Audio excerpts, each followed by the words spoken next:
दूर किसी जंगल में मीनू चिड़िया अपने बेटे मानो चिड़े के साथ रहती थी। इसी जंगल में कालू कौवा और रानी कौवी भी रहते थे। एक दिन कालू कौवा और रानी कौवी मीनू चिड़िया के घर में आते हैं। ये लो कालू कौवे, रानी कौवी, तुम दोनों का भोजन, और मुझे खाकर बताओ कि ये भोजन कैसा बना है। फिर कालू कौवा और रानी कौवी मीनू चिड़िया का बनाया हुआ भोजन खाने लगते हैं। वाह वाह वाह, मीनू चिड़िया, क्या स्वादिष्ट भोजन बनाया था तुमने। खाकर तो मजा ही आ गया। मेरे मुंह से तो इस भोजन का जायका जा ही नहीं रहा। रानी कौवी, तुम भी मीनू चिड़िया से कुछ सीखो कि मीनू चिड़िया कितना स्वादिष्ट भोजन बनाती है। कालू जी, मैं आपके लिए जितना भी स्वादिष्ट भोजन बना दूं, परंतु आपको मेरा बनाया हुआ भोजन तो कभी अच्छा लगता ही नहीं है। नहीं रानी, तुम गलत बात कर रही हो। शादी के बाद आज तक तुमने मुझे कभी भी मजेदार भोजन नहीं खिलाया। तो फिर ठीक है कालू जी, आज के बाद आप मीनू चिड़िया का बनाया हुआ भोजन ही खाइएगा। मैं आपके लिए आज के बाद कभी खाना नहीं बनाऊंगी। अरे रुको रुको रानी कौवी, कालू कौवी, तुम दोनों बिला वजह क्यों लड़ने लगे? ये लड़ाई करना अच्छी बात नहीं होती है। मीनू चिड़िया, तुम कालू जी से कहो ना कि वे हर समय मेरी बुराई मत किया करें। भाई, जो सच होता है मैं तो वो कहता हूँ, मैं किसी की बुराई नहीं करता। बस इसी तरह कालू कौवे और मीनू चिड़िया के परिवार की आपस में बहुत ही ज्यादा अच्छी दोस्ती होती है। मम्मा, मैं अब बड़ा हो गया हूँ, मुझे बाहर जंगल की सैर करनी है, और अब तो मुझे उड़ना भी आ गया है। बस अब आप मुझे जंगल की सैर करने से मना मत कीजिएगा। राजू कौवे, फिर वही जिद। एक बार कहा ना कि अभी तुम बहुत छोटे हो, और अगर तुम्हें उड़ना भी आ गया है तो तुम्हें हमारे जंगल के रास्तों का कुछ नहीं पता है। अरे मम्मा, मुझे सब पता है। आप दोनों मुझे बुद्धू मत समझो, मैं बहुत ही ज्यादा चालाक हूँ। हाँ रानी, मेरा बेटा बिल्कुल ठीक कह रहा है। मेरा बेटा पूरा मुझ पर गया है, एकदम चालाक। वैसे राजू कौवे, तुम्हारी मम्मा भी ठीक कह रही हैं। अभी तुम काफी ज्यादा छोटे हो, तुम्हें घर से बाहर बिल्कुल भी नहीं जाना चाहिए, क्योंकि तुम्हें अच्छे से रास्ते भी नहीं पता हैं। कालू कौवे और रानी कौवी की बात सुनकर राजू कौवा काफी ज्यादा उदास हो जाता है। मम्मा और पापा जो भी कहें, लेकिन मैं बाहर तो जरूर जाऊंगा। कालू जी, आप राजू कौवे को छोड़ें और मेरी बात सुनें। कल हम सबको आपके भाई के घर पर जाना है, क्योंकि उसने हमें बुलाया है। अरे हाँ रानी, ये तो मैं भूल ही गया था। कल हम सबकी दावत मेरे भाई के घर पर है। राजू कौवे, कल हमें तुम्हारे चाचा के घर पर जाना है। नहीं पापा, मुझे कहीं नहीं जाना है, मैं अपने घर में ही रहूंगा। अगर आप दोनों को जाना है तो चले जाएं। नहीं राजू कौवे, हम तुम्हें अकेले घर में छोड़कर नहीं जाएंगे, तुम बहुत ज्यादा शैतान हो। रानी कौवी, हम एक काम करते हैं, हम कल राजू कौवे को मीनू चिड़िया के पास छोड़ देंगे। मीनू चिड़िया राजू कौवे का अच्छे से ध्यान रख लेगी। हाँ कालू जी, ये ठीक रहेगा। अगली सुबह हो जाती है। मीनू चिड़िया, कालू कौवा और राजू कौवा मीनू चिड़िया के घर पर आते हैं। कालू कौवे, रानी कौवी, आज सुबह सुबह मेरे घर पर सब ठीक तो है ना? हाँ हाँ मीनू चिड़िया, सब ठीक है। मैं और रानी कौवी मेरे भाई को मिलने दूसरे जंगल जा रहे हैं, और हम कल तक ही वापस आएंगे। परंतु ये राजू कौवा हमारे साथ जाने को राजी ही नहीं है, इसीलिए हम इसे तुम्हारे पास छोड़ने के लिए आए हैं। मीनू चिड़िया, ये राजू कौवा बहुत ज्यादा ही शैतान है, तुम इसका अच्छे से ख्याल रखना, और इसे घर से बाहर बिल्कुल भी मत जाने देना। रानी कौवी, कालू कौवे, आप राजू कौवे की बिल्कुल भी चिंता मत करें, मैं राजू कौवे का बहुत अच्छे से ख्याल रखूंगी। अच्छा चलो मीनू चिड़िया, अब हम चलते हैं, कल सुबह तक हम वापस आ जाएंगे। बस ये कहकर कालू कौवा और रानी कौवी दूसरे जंगल चले जाते हैं। राजू कौवे, तुमने सुना कि तुम्हारी मम्मा ने क्या कहा कि तुम्हें घर से बाहर बिल्कुल भी नहीं जाना है? मीनू आंटी, मुझे पता है कि मुझे घर से बाहर बिल्कुल भी नहीं जाना है, आप बिल्कुल भी चिंता मत करें। बस फिर अचानक आसमान पर काले काले बादल छा जाते हैं और थोड़ी ही देर में तेज बारिश शुरू हो जाती है। अरे वाह, आज इतने दिनों के बाद हमारे जंगल में बारिशें हो रही हैं। अब दोबारा से हमारा जंगल खिल उठेगा। वाह भाई वाह, आज तो बारिशें हो रही हैं और बारिशों में बाहर घूमने में बहुत ज़्यादा मज़ा आता है। मुझे किसी भी तरह मीनू आंटी को चकमा देके घर से बाहर जाना है। पर मैं ऐसा क्या करूं कि मीनू आंटी मुझे घर से बाहर जाने दें और मैं बारिश में जाकर खूब मज़े से नहाऊं। अरे भाई राजू कवि, क्या सोच रहे हो? देखो जंगल में कितनी तेज बारिशें हो रही हैं। मुझे तो बहुत ज़्यादा ही अच्छा लग रहा है। पर मीनू आंटी, मुझे कुछ भी अच्छा नहीं लग रहा, क्योंकि इस समय मुझे बहुत तेज भूख लग रही है और मुझे भोजन में गाजर का हलवा खाना है। गाजर का हलवा? परंतु राजू कवि, मैं इस समय तुम्हें गाजर का हलवा कहाँ से ला के दूंगी? बारिशें रुकने के बाद मैं तुम्हें कहीं से अच्छा सा गाजर का हलवा लाकर दे दूंगी। नहीं नहीं, मुझे अभी के अभी गाजर का हलवा खाना है, वरना मैं आपकी पापा और मम्मा से शिकायत करूंगा। अच्छा भाई राजू कवि, तुम ज्यादा गुस्सा मत करो, मैं तुम्हें अभी गाजर का हलवा लाकर दे देती हूँ, और वो भी बुलबुल बहन के पास से। तो फिर जल्दी चाहिए मीनू आंटी, और जाकर मेरे लिए गरम गरम गाजर का हलवा लेकर आइए। मैं जा तो रही हूँ, परंतु तुम दोनों घर से बाहर जाने की बिल्कुल भी कोशिश मत करना, वरना बिल्कुल अच्छा नहीं होगा। बस ये कहकर मीनू चिड़िया बुलबुल के पास गाजर का हलवा लेने चली जाती है।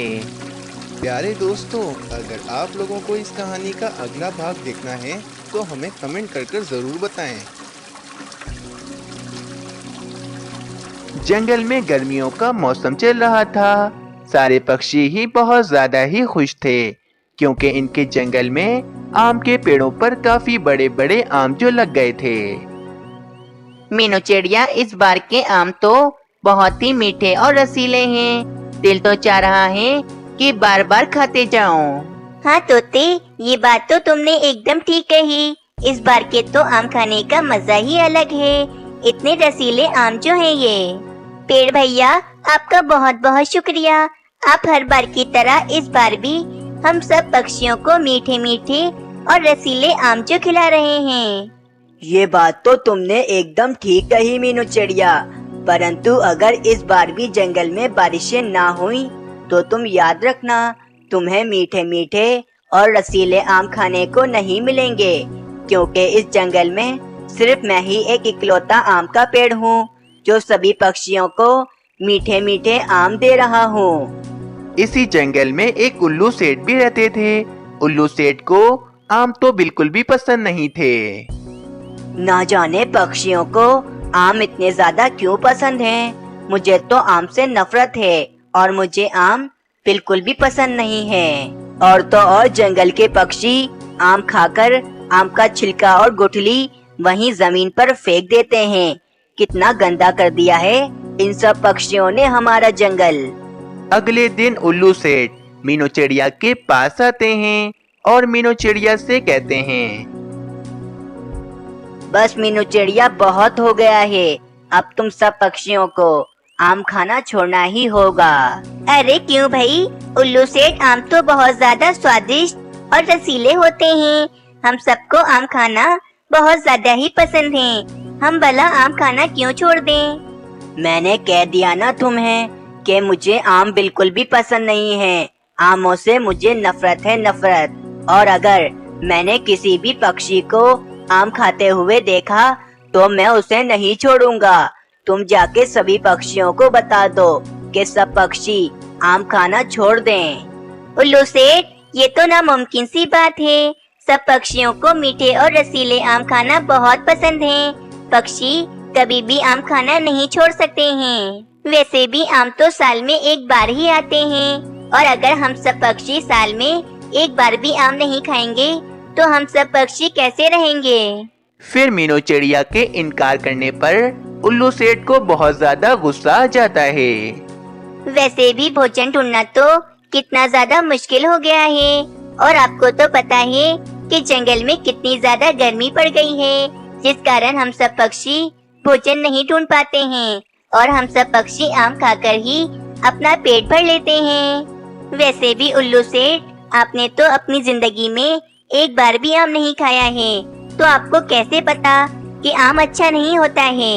मीनू चिड़िया, हमारे पूर्वजों को कभी भी आम नहीं पसंद था, इसीलिए मुझे भी आम पसंद नहीं है और मैं कभी भी आम को नहीं खाऊंगा। लेकिन मेरी एक बात याद रखना, मैं आम के पेड़ को अब और जंगल में बर्दाश्त नहीं करूंगा। फिर उल्लू सेठ ये कहकर वहाँ से चले जाते हैं और मीनू चिड़िया काफी ज्यादा परेशान हो जाती है। अगले दिन उल्लू सेठ सारे पक्षियों को जमा करते हैं और उन सभी पक्षियों से कहते हैं, बस पक्षियों बस, तुम सभी पक्षियों ने आम खा खा कर जंगल में बहुत ज्यादा गंदगी फैला दी है। हर जगह आम की गुठलियाँ और छिलके पड़े हुए होते हैं। मुझे ये गंदगी बिल्कुल भी पसंद नहीं है।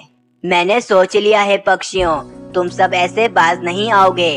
हमारे जंगल में जो आम का पेड़ है, मैं उसे एक कुल्हाड़ी से कटवा दूंगा ताकि तुम सब पक्षी कभी भी आम ना खा सको। अरे भाई, तुम ऐसा कैसे कर सकते हो? वे आम का पेड़ हम सब पक्षियों का है। कालू कौवे, आम का पेड़ मैंने लगाया था ताकि ये बड़ा होकर हमें साया दे सके, परंतु इसके आम की खुशबू ने मेरे सर में दर्द कर दिया है।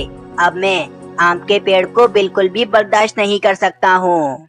आम का पेड़ मेरा है, इसीलिए मेरी मर्जी, मैं अपने आम के पेड़ के साथ जो भी करूँ। नहीं उल्लू सेठ, ऐसा ना करो। अगर तुमने ऐसा कर दिया तो हम सब पक्षी आम कैसे खाएंगे?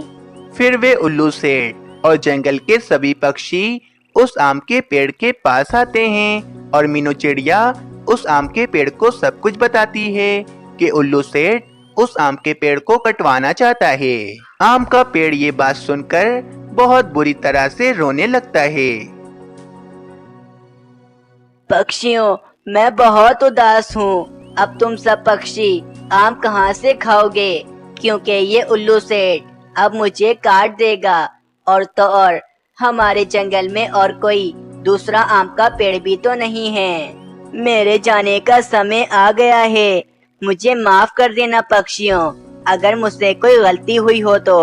सभी पक्षियों को आम के पेड़ पर बहुत ज्यादा ही तरस आता है, परंतु उल्लू सेठ तो अभी भी बहुत ज्यादा गुस्से में थे, क्योंकि जब तक वे आम का पेड़ नहीं कटवा देते जब तक उनको चैन नहीं मिलना था।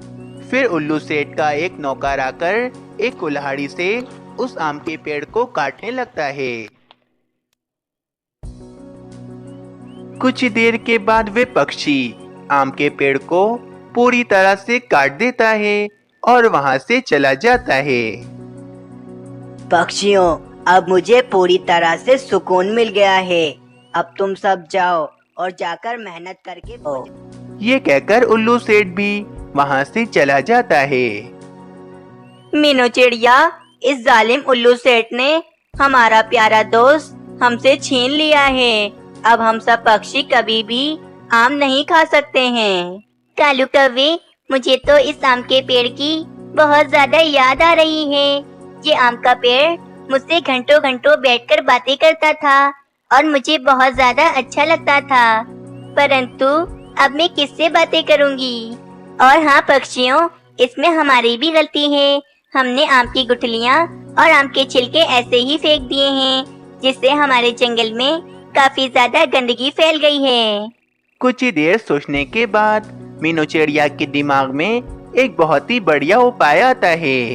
पक्षियों, मेरे दिमाग में एक बहुत ही बढ़िया उपाय आया है। इस आम के पेड़ पर अभी भी कितने सारे आम लगे हुए हैं। हम ये सारे ही आम तोड़ लेते हैं और ये सारे आम खा लेते हैं, और फिर आम खाने के बाद जो गुठलियाँ बचेंगी हम उन गुठलियों को जमीन में लगा देंगे। फिर इस तरह हमारे जंगल में काफी सारे आम के पेड़ हो जाएंगे। हमारी नस्लें भी आराम से आम खाती रहेंगी। कुछ ही देर के बाद सभी पक्षी मिलकर उस पेड़ के सारे आम तोड़ लेते हैं और वे आम खाने लगते हैं।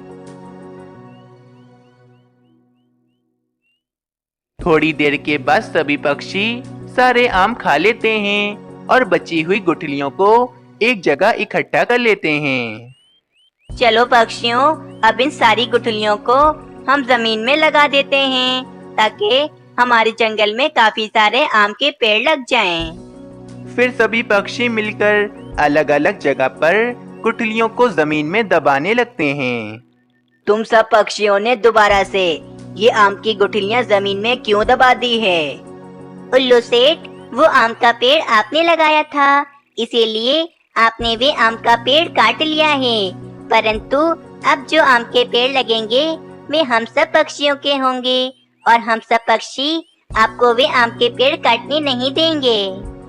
फिर उल्लू सेठ गुस्सा होकर वहाँ से चला जाता है। समय बीतता गया। काफी सालों के बाद पक्षियों की मेहनत रंग ले आई थी और जंगल में काफी सारे आम के पेड़ लग गए थे। और तो और उन सभी आमों के पेड़ पर काफी बड़े बड़े आम भी लग चुके थे। मीनू चिड़िया, देखो हमारे जंगल में कितने सारे आम के पेड़ हो गए हैं। अब हम सब पक्षी आराम से पूरा साल बैठकर आम खा सकते हैं। हाँ बुलबुल बहन, हमने उस आम के पेड़ की ख्वाहिश आज पूरी ही कर दी। आज हमारे जंगल में आम के पेड़ ही पेड़ हैं। पक्षियों, तो फिर क्या सोच रहे हो? चलो चलकर आम खाते हैं और खूब मजे करते हैं। दूसरी तरफ उल्लू सेठ बहुत ही ज्यादा परेशान होते हैं और वे कहते हैं, अरे मैं क्या करूं? मुझे कल से कितनी भूख लग रही है और मैं जंगल में हर तरफ भोजन ढूंढ रहा हूँ, परंतु मुझे भोजन तो कहीं पर भी नहीं मिल रहा है। और अब मैं उतना अमीर भी नहीं रहा हूँ कि मैं भोजन खरीद कर खा सकूं। एक समय था जब मैं बहुत ज्यादा अमीर हुआ करता था, लेकिन अब तो मेरे पास खाने के लिए भोजन भी नहीं है। मैं क्या करूं अब? अगले दिन भी वे उल्लू सेठ यहाँ वहाँ भटक रहा होता है, मगर इसे कुछ भी खाने को कहीं पर भी नहीं मिलता। अरे मीनू चिड़िया, ये उल्लू सेठ 2 दिनों से यहाँ वहाँ क्यों भटक रहा है? मुझे नहीं पता कालू कौवे। चलो हम जाकर इस उल्लू सेठ से ही पूछते हैं। मीनू चिड़िया और कालू कौवा उल्लू सेठ के पास आते हैं और मीनू चिड़िया उल्लू सेठ से कहती है, उल्लू सेठ, तुम्हें क्या हुआ है? तुम इतने ज्यादा कमजोर क्यों लग रहे हो? और तो और तुम 2 दिनों से यहाँ वहाँ क्यों भटक रहे हो? मीनू चिड़िया, तुम्हें तो पता है कि मैं कितना ज्यादा गरीब हो गया हूँ, और तुम्हें ये भी पता है कि गर्मियों में गंदम की फसलें काफी ज्यादा बड़ी हो जाती हैं और वे इंसान सारी गंदम की फसलें काट कर ले जाते हैं और हम पक्षियों के लिए नहीं बचाते हैं। इसीलिए मैं बहुत ज्यादा परेशान हूँ। मैंने 2 दिनों से कुछ भी नहीं खाया है और जंगल में भोजन भी कहीं पर भी नहीं मिल रहा है। अरे उल्लू सेठ, हम सब पक्षी भी तो गर्मियों में मीठे मीठे आम खाते हैं और हमें तो ये पता है कि गर्मियों में तो भोजन मिलता ही नहीं है। उल्लू सेठ, आम बहुत ज्यादा ताकतवर होता है। आपने कभी आम तो खाया ही नहीं है और आप बिना खाए किसी भी चीज को बुरा कैसे कह सकते हो? किसी भी भोजन को बुरा कहना बहुत बुरी बात होती है। मैं तो आपसे यही कहती हूँ कि आप एक बार आम को जरूर खाकर देखें। परंतु मीनू चिड़िया, मैंने तो कभी आम खाया भी नहीं है। हाँ, इसीलिए तो मैं आपसे कह रही हूँ कि आप एक बार आम जरूर खाकर देखें। बस अब आपको आम खाना ही पड़ेगा। फिर मीनू चिड़िया एक आम लेकर आती है और जबरदस्ती उल्लू सेठ को खिला देती है। आम खाते ही उल्लू सेठ तो काफी ज्यादा हैरान हो जाता है और उसे आम खाने में बहुत ज्यादा ही मजा आ जाता है।